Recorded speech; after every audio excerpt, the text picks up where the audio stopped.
New York City. Got some questions that I gotta ask, and I hope you can come up with the answers, babe. We rolling? Is this thing on? It's February 17th, and we're doing a Q&A. I got the questions. We're gonna go shoot while answering questions. Let's see who we run into. So it's Super Saturday in Chinatown. We're gonna do that. Let's go shoot and answer some questions. Let's go. Health-wise, if you don't know, my appendix just ruptured like January 4th. Actually, it might have happened like end of the year, like December 30th, but it ruptured and burst, and like all this shit got caught inside of me. So it was pretty bad. I was out for like the entire month of January. Like I said, it's February 17th now, so it took me a whole month to recover.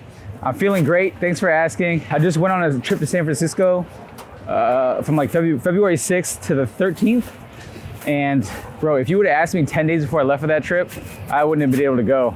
But now, yeah, I kind of timed it perfectly to where like right when I left, I was like 90%. And then now I feel like I'm 95, 100%. So I feel great. I feel like I can move. I feel like I can get to the right place for a shot. I feel like I run to the shot, which like I don't feel like I could have done 3 weeks ago. So thanks for asking. Luckily there's no fireworks going off here, because when I was in San Francisco, I got hit by a motherfucking firework. Hit me in the back! Hit me in the back. I'm like low-key have PTSD, but I'm good, I think. Yeah, get him.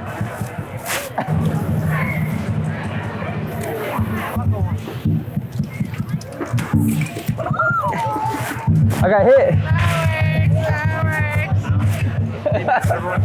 Yo, we got Sonia here. We're gonna answer a question. The question is, how do you avoid taking cliche shots? And how do you develop a style of your own? I guess just going out and understanding like how you see the world. Personally, like when I was trying to like hone in and figure out like my style, I think it was kind of more like just understanding what I wanted in my photos in a composition, or like what I want to frame like in my photos. So I think figuring out like how do you want to frame your photos and what you're going to shoot black and white wise or color, I think that's so important to understand like what do you like personally. I also think that looking at other people's work is a very good way to like hone in your style and figure out like what you like, and you know, shoot in the way that like you want to shoot instead of like just figuring out like, oh, this is what other people want to see. And yeah, I think looking at old work is really good to like hone in your style as well. Taking little bits and pieces of what you like from other people really helps, because at the end of the day, I'm not gonna lie, not a lot of things are original, but you know, with those little bits and pieces, you can make it your own way and make it original. Yeah. I agree, 100%. Thank you. Cool, great. Yeah, pretty similar to what I'm thinking, but like in terms of like the cliche shit, shoot it. Shoot the cliche shit. Like, who gives a shit? You don't have to show it, just shoot it. Shoot it, see if you like it, especially as a beginner. Shoot everything, see if you like it. If you don't, stop shooting it. I was talking to, I think it was Dustin yesterday. He was saying like similar to what Sonia was saying, find people that you like, find the photos that you like to see, flip through photo books, and then just try to copy it. Like, just copy it, and then eventually when you copy enough people, it'll kind of form into your own kind of style. But yeah, just copy everything at first. Who gives a shit? It'll happen if you keep at it. Hopefully. There's Dustin. And Andrew. Dustin and Andrew. Wow. What's up? Yeah, Q&A. How do you get your content out to a mass audience?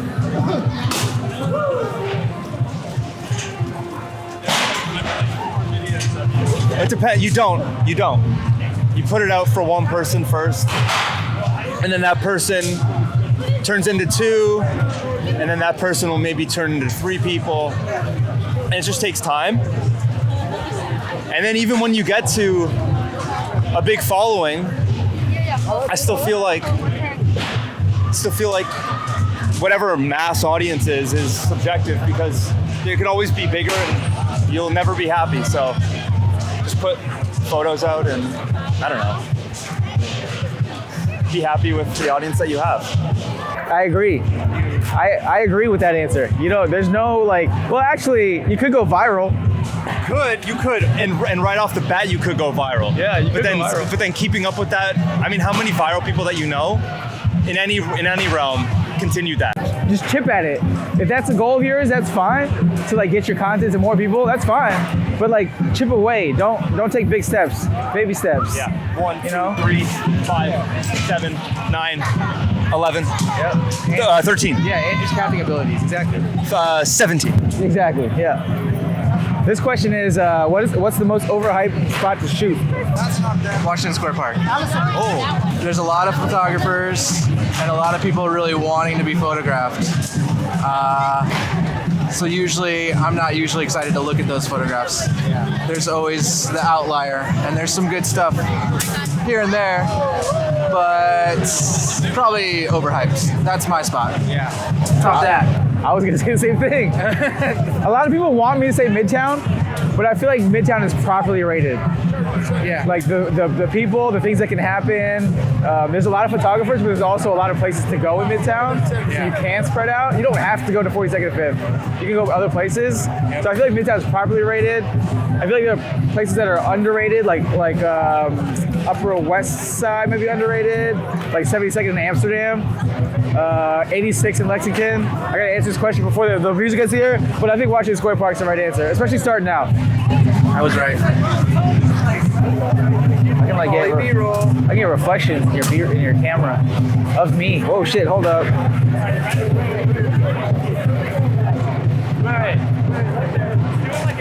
Yeah. San Francisco is, dude, one sentence is hard. The San Francisco photography community showed so much love. And then I'll let you watch the video to determine everything else. Woo, I could say other things, but one sentence is hard. Oh, out of film.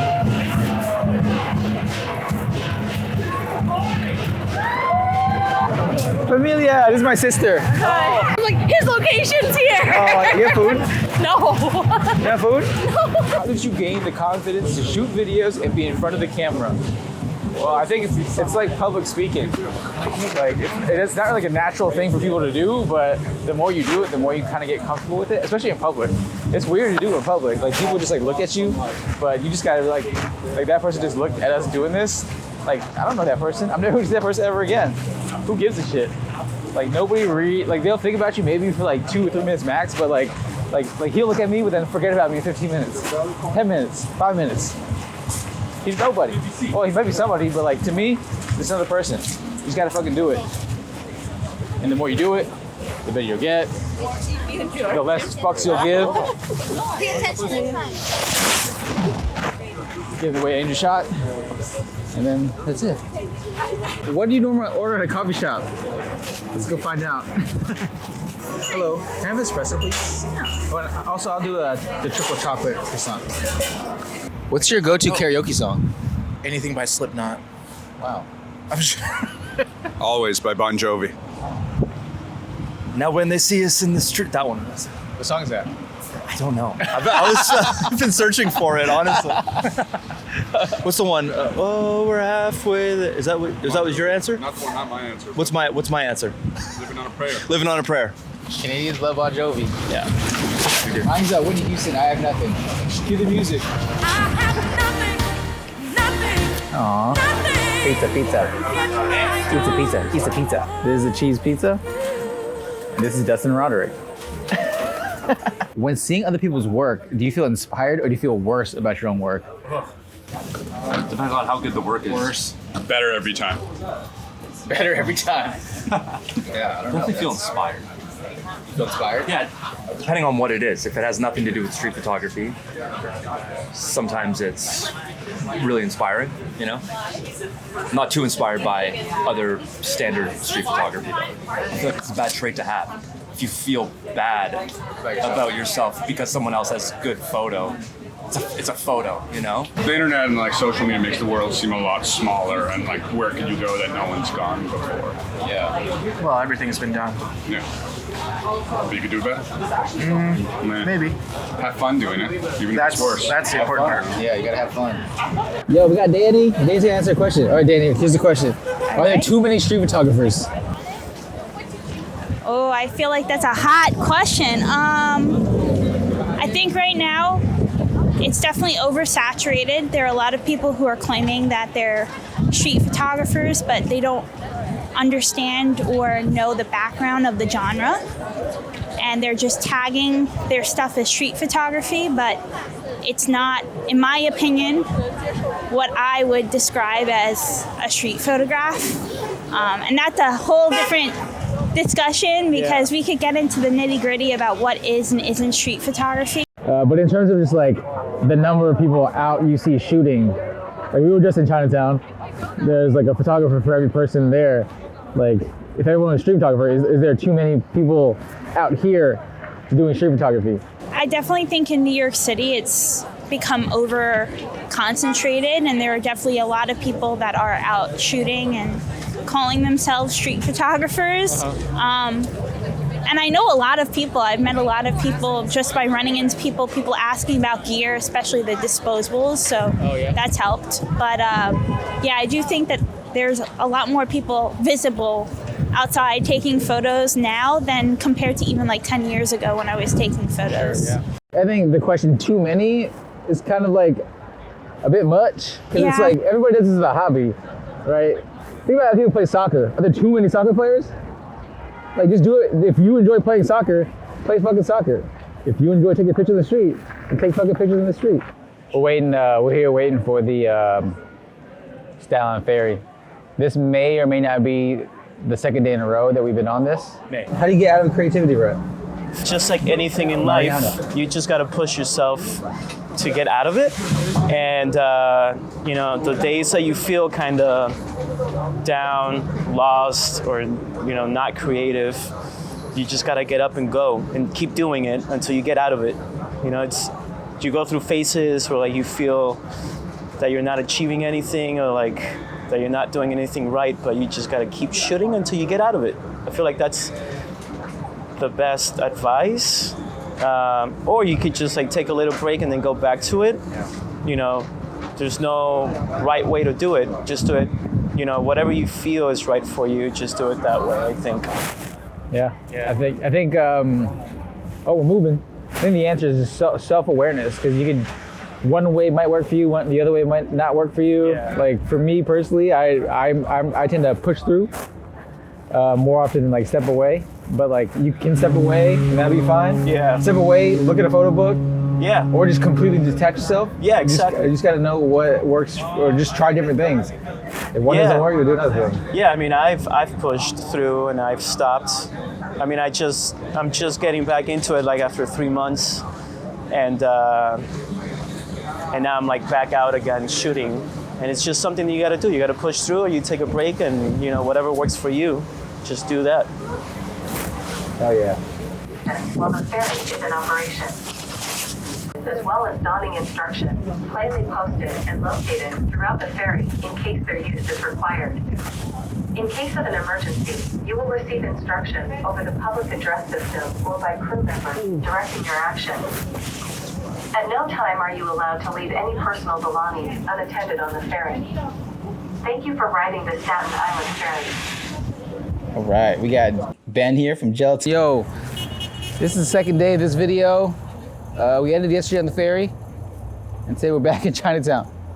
And we're gonna go take some pictures and answer some more questions. Allez. In the past year or so, I've been taking a lot of photos of kids, and I feel like maybe that's like me as like a dad, and me becoming a dad. What are we making over here? I can't think of the image that comes to mind. I'm sure there's like a best of catalog that people like think of when they think of my images. I don't know, maybe the next one. It's like 99% failure, so like maybe the 99% failure describes my work more than the 1% success. I don't really know. We have about 2.5 hours of good light, so we might go to Midtown. Midtown.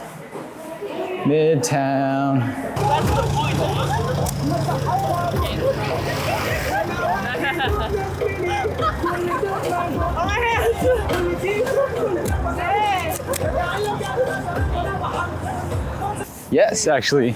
There was a reason I was in San Francisco last week. At the time of recording this, I was in San Francisco early February. So expect those at some point this year. Stay tuned for those. Should be good. I had a good time recording those when I was out there. And support, you know? If you want to see Walkie Talkies outside of New York, the best way to support is to subscribe and watch all the fucking videos. Comment, engage with the content, it keeps me going, and then hopefully that means I can take this shit international. Yeah, so support your boy. Hit that Patreon. Pretty big crowd for February 18th for 5th Avenue. I feel like the past couple years, it's been like dead in the wintertime. It was fun. It felt familiar using the M11 in San Francisco. The differences were that I could immediately see that I failed. And me personally, I like to push my failures a week or two and then get it all at once versus like immediately and throughout the day. It definitely has, but that's kind of expected. The whole reason I started the Walkie Talkies is because these are conversations that I've had already or that I've been having throughout just being here in New York. And like what I said, I feel like I said this when I first started these, like you learn so much just from conversation with other photographers.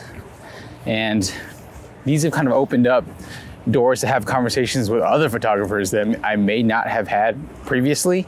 And I take little things from each one of them, whether it's like going to a new area or a different way of shooting. Even if I don't want to or didn't mean to, like for example, that Daniel Arnold episode, I don't usually shoot from the hip, but the way that he was doing it, it felt so like skilled in a way that like I found myself in the past like 2 weeks kind of just like doing it where I'm just like making sure my settings are right, setting the distance, and then it's going click. Now I haven't seen the results yet, so who knows if it's good. Yeah, it's just little things, little nuggets from each conversation that I have. And even the conversations that aren't on Walkie Talkies, that aren't recorded, that's how it is. It's like when you have a friend, colleague, whatever you want to call it, that has similar interests and is pursuing a similar thing, you should probably take something from it and learn from each other. So, yes, the answer is yes, it has, and in a multitude of different ways. And it's hard to kind of like put it all into one cohesive thought because it is just so much. So if you have friends out there that are into this, into what you do, learn from them, talk to them. Learn together, grow together. Rising tide lifts all boats. Yeah, I feel like for me it's easy because I'm like here in New York, you just run into people on the street. But if you're in like a smaller city, like other big cities like San Francisco has that, we can just kind of run into each other on like busy corners. But if you're in like a small town, I feel like you got to use the internet to your advantage. Like use Instagram, find people that are shooting in your town, village, wherever you are, and network using the internet. Use Instagram, DM people. Like how I met Dustin is like through DMs. We had coffee, and now like he's one of my closest friends. So just try, right? Just try. And like you're not gonna connect with everybody. Not everybody's gonna like fit your vibe or fit your energy the way that you want it to. So if it doesn't work out, then let it be. And if there's absolutely no photographers in your town, then use the next town over. Make the internet your town. Make Instagram your town. Connect that way. Something like that. Discord. Make a Discord.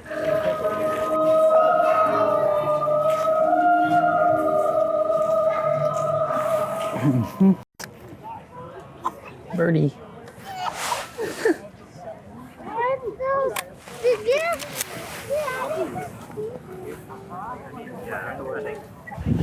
Here's a fun fact. When you're in Central Park, if you're lost in Central Park and you don't know where you're going, on all the light poles, they have this number that the first 2 digits signify what cross streets you're on, and then the larger the second 2 number, the closer you are to the middle of the park. So you kind of can get a feeling of where you are if you're ever lost in Central Park. But yeah, that's gonna do it for this Q&A. Winter 2024, we're done. We out of here. If you want to participate in the next one, follow me on Instagram. That's where you post the questions. I'll catch you guys later in the next one. It's cold. It's beautiful out here. We're in Central Park. Peace. Cue the music. Now when they see us in the streets, all they wanna do